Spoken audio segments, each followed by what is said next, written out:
What is going on, everybody? Happy Friday.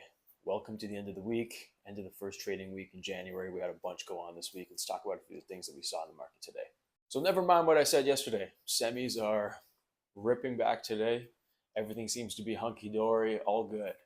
Now, the one thing I will point out is if you look at the semiconductor ETFs, they're all doing great. A bunch of the semi stocks are doing very, very well. But at the time of this recording, there's about 2.5 hours left till the end of the day.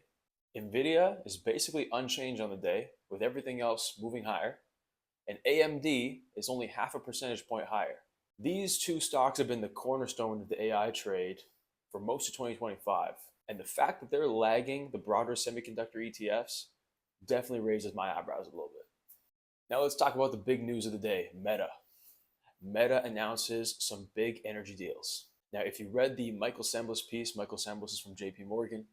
He had a piece at the end of 2025 talking about some of his potential concerns in 2026 with the AI trade specifically. And he talks about one of the risks being the power constraint in the US for the data centers and hyperscalers. So Meta today announcing deals with OKLO, which is a small modular reactor company, and a deal with Vistra Energy to sort of bring power procurement in-house for their data centers is sort of interesting because it addresses that problem that Michael Semblis brings up in his piece. Now, where I have an issue with all of this and the nuclear stocks reacting to this news and moving higher today, the fact that they opened higher and sort of sold off into the middle of the day, not really making any new highs today, tells me that nobody seems to really care about this news. These are deals that aren't projected to produce any electricity until 2027 and beyond.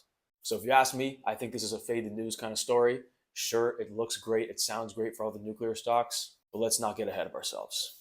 Staples continue their strength today. I actually was trading a couple staple names this morning. We did just fine in those. So what I said yesterday about semis being sold to fund some other sectors in the market, today it feels like maybe not semis as a whole, but AMD and Nvidia, because they were such giant winners over 2025, might be the ones getting sold to purchase something else. So that's an interesting dynamic that I would be paying attention to. There hasn't been a whole lot today as it relates to headlines and the Trump administration. Thank God, because it feels like the last 2 days we were bombarded with that stuff. But stay tuned for next week. We're going to have another video every single day. Take care. I hope you have a great weekend.